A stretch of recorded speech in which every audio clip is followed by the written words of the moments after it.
मंडळी, गावाकडची चव या यूट्यूब चॅनलमध्ये तुमचं स्वागत आहे. आलो बघा रानात. बघा आपण रानात आहे बघा. इथं रुईचं झाड. ह्या झाडाला आले बघा पांढरी फुलं. हे का नाही रुई म्हणजे आयुर्वेदिक रुई आहे. त्याची ह्याला का नाही पांढरी फुलं येतात, लालकी पण येते, पण ही पांढरी फुलं आहेत का नाही आयुर्वेदिक असतात. आणि आपण का नाही आता ही फुलं घेऊन घरी जायचं आहे का नाही.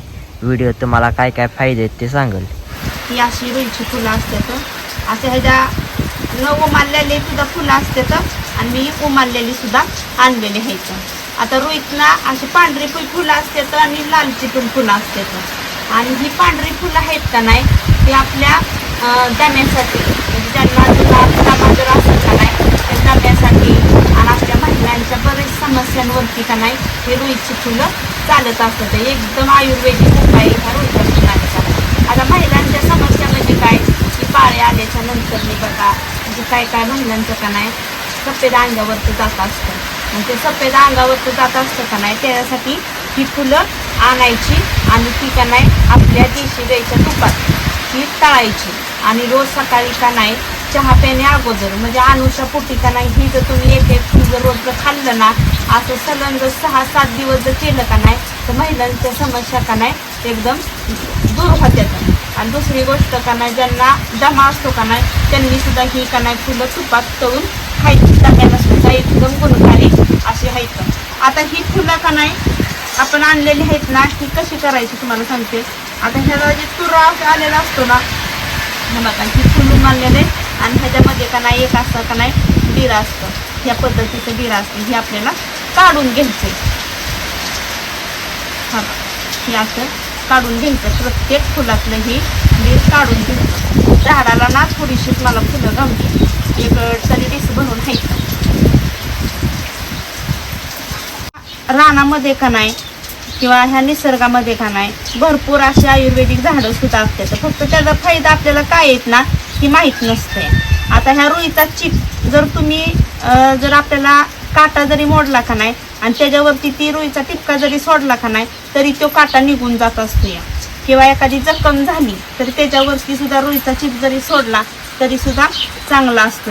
आणि दुसरी गोष्ट म्हणजे का नाही एखाद्याला जर मूळव्याध जर असेल तर मूळव्याध म्हणजे असं कोंबाचं मूळव्याध असतं त्या कोंबाच्या मूळव्याधावरती का नाही ही रुईचा चिप जर घातला तर आपोआप तो कोंब का नाही असा सुकतो आणि तो मनाने गळून जात असतो.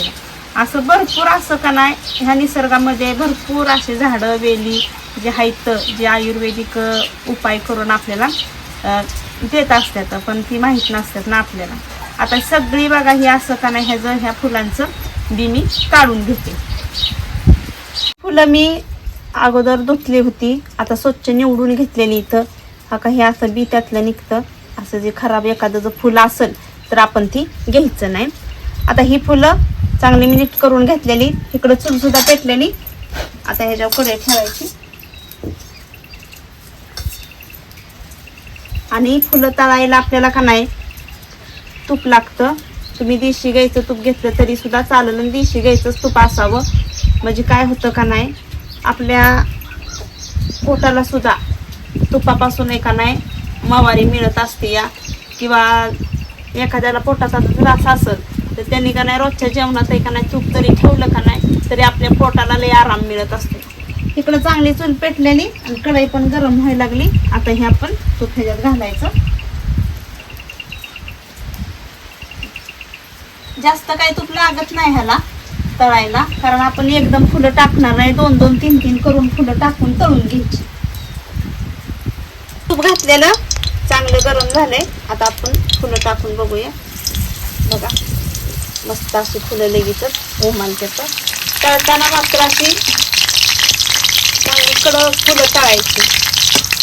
भरपूर झाली पाहिजे.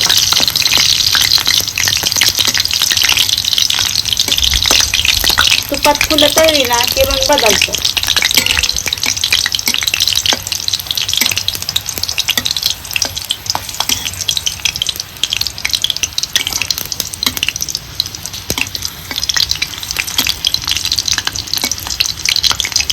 बघा लगेचच रंग बदललेला आहे ह्याचा.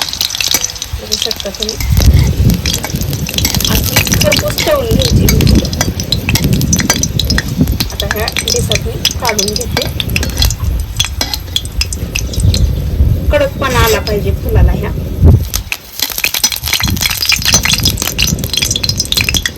खायला सुद्धा अजिबात कडवट लागत नाहीत, पण खूप असा फायदा आहे ह्याचं.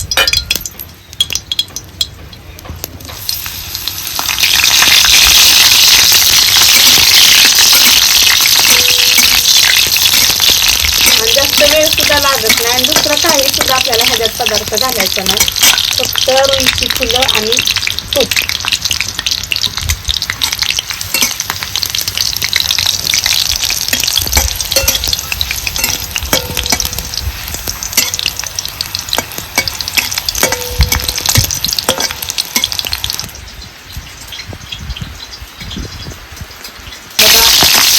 तुपामध्ये माझी एवढी अशी फुलं तळून झालेली इथं. आता ह्याच पद्धतीने का नाही सगळी फुलं मी तळून घेते. मस्त अशी बघा तळून जाते, वेळ तर अजिबात सुद्धा लागत नाही. मस्त अशी आपली सगळी फुलं तळून झालेली इथं बघू शकता तुम्ही. आणि अर्धी वाटी तूप घेतलेलं बघा, थोडासा बाहेर पाऊस पडतोय त्याच्यामुळं, आणि ह्याच्यात मी तूप घेतलेलं एवढं शिल्लक राहिलेलं आहे. सगळी फुलं तळून झालेली इथं बघा. मस्त अशी कुरकुरीतपणा होतो ह्या फुलांना, एकदम कडकपणा येतो. आता ही फुलं कशी खायची तर सकाळी उठल्या उठल्या अनुषापोटी एक हलकीशी चूळ भरायची आणि ही फुलं एक खा किंवा अशी 2 खा खाल्ली तरी चालत्यात. असे खायचं, अजिबात कडू लागत नाही तर काय नाही, पण अनुषापोटीच खायचे बघा. हे असं भरपूर फायदे येतं. सगळ्यात जास्त फायदा तर महिलांसाठीच. महिलांच्या वेगवेगळ्या समस्यांवरती ही पांढरी रुईची फुलं चालत असते, त्या मूळव्याधाला चालत असते. त्या जर आपल्याला काटा जर मोडला तर त्या काट्यावरती सुद्धा आपल्याला हे जरी ह्या रुईचा चीक जरी घातला का नाही तरी सुद्धा आपला काटा निघून जात असतो. या एखादी जखम झाली त्याच्यावरती सुद्धा रुईचा चीक जरी सोडला ना तरी सुद्धा त्यातला जखम हळूहळू बरी व्हायला लागते. या दुसरी गोष्ट, जर मुक्का मार लागला आपल्याला, एखाद्या वेळेस गुडघ्याला लागतं, कुठं पायाला लागतं, जर मुक्का मार लागला तर काय करायचं, ते रुईचं पान आणायचं, तव्यावरती चांगलं गरम करायचं आणि एखाद्या कापडाने ते पायाला किंवा जिथं आपल्याला मुक्का मार लागलाय ना तिथं ते लावायचं. असं भरपूर असं आयुर्वेदिक फायदा येतं. तुम्ही आवर्जून ना हे फायदा, ही फुलं तळून खा आणि मग मला सांगा की ही खरोखर आयुर्वेदिक फायदा आहेत का नाही ह्याचं. चला मंडळी, आजचा जर व्हिडिओ जर तुम्हाला आवडला असेल तर आमच्या व्हिडिओला लाईक करा, शेअर करा, सबस्क्राईब करा आणि ही रुईच्या फुलांचा तळून एक वेळ तुम्ही उपाय करून बघा आणि कसा काय झालाय हे मला कमेंटमध्ये आवर्जून नक्कीच कळवा. चला भेटूया पुढल्या रेसिपीमध्ये एक नवीन पदार्थ घेऊन. तोपर्यंत धन्यवाद.